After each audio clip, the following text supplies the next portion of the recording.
Hello दोस्तों, कैसे हैं आप। उम्मीद है आप सब अच्छे होंगे। और आज हम सपना जी के बारे में बात करने जा रहे हैं, जो कि एक वीडियो हमने बनाया था इसके पहले भी।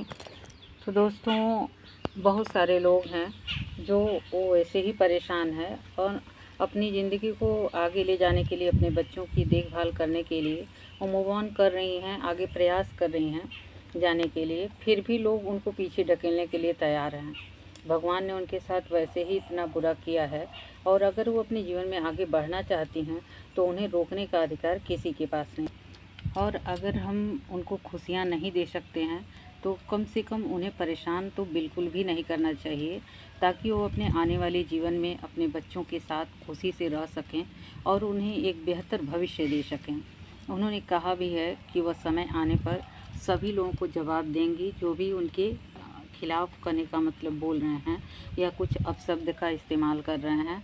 तो समय आने पर वो सारा जवाब देंगी उनको, और भगवान करें कि उनको इतना सारा दुख झेलने की शक्ति दें और वो अपने जीवन में एक कामयाब इंसान बने। वैसे भी वो कामयाब हैं, ऐसा नहीं है, एक अच्छे यूट्यूबर हैं, पूरी फैमिली है, यूट्यूब फैमिली उनके साथ है, उनका अपना परिवार है।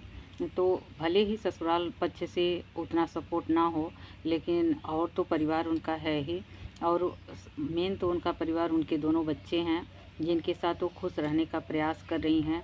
उनके बेहतर भविष्य के लिए वह दिन रात परिश्रम कर रही हैं, उनकी देखभाल कर रही हैं। तो दोस्तों, यदि आप अगर उनका सपोर्ट नहीं भी करते हैं कुछ लोग, तो ना करें, लेकिन उन्हें कुछ ऐसा ना कहें जिससे उनका हृदय और भी दुखी हो और भी वो परेशान हो जिनकी बातों को सुन करके। तो वैसे उन्होंने कहा भी है कि अभी हम परेशान हैं, पूरी तरह से अपने घर को सेट करने में लगे हुए हैं, अपने बच्चों की देखभाल करने में लगे हुए हैं, और जैसे ही हम फ्री होंगे तो उन सारे लोगों की बातों का जवाब देंगे, और देना भी चाहिए।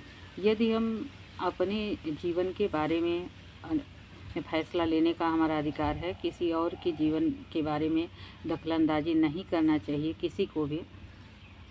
और यदि हम सपोर्ट कर सकते हैं तो करें, उनका जैसे भी कर पाएँ, सबको करना चाहिए। क्योंकि अगर कोई परेशान है तो उसे, अगर नहीं वैसे हम कर सकते हैं तो कम से कम अपनी बातों से तकलीफ़ देने का प्रयास तो बिल्कुल भी ना करें। यह एक तरह का पाप ही है, क्योंकि किसी भी तरह से यदि हम किसी को पीड़ा पहुंचाते हैं, दुख देते हैं, तो कहीं न कहीं हम पाप के भागी बने जाते हैं। तो प्लीज़ ऐसा कुछ भी ना करें जिससे सपना जी को और तकलीफ़ हो। उन्होंने अपने जीवन में बहुत कुछ झेला है, और निश्चित ही अगर किसी भी औरत के पति अच्छे ना हों तो उन्हें जीवन में बहुत कुछ झेलना ही पड़ता है। और उनकी तो 2-2 शादियां इस तरह से, मतलब ये हुआ, पहले पति का कोरोना में डेथ, दूसरे पति का एक्सीडेंट में डेथ हो गया, जबकि उनके दूसरे पति राजवीर जी काफ़ी अच्छे थे, उनका केयर भी करते थे, बच्चों का भी देखभाल करते थे। लेकिन ईश्वर की मर्ज़ी है, क्या कर सकते हैं उसके लिए। फिर भी सबसे अनुरोध है कि जितने भी लोग हैं यूट्यूब पर, वो कोई भी उन्हें अनावश्यक परेशान ना करें। ठीक है दोस्तों, हम मिलते हैं आपसे फिर एक अच्छी सी प्यारी सी वीडियो के साथ। Take care, bye bye.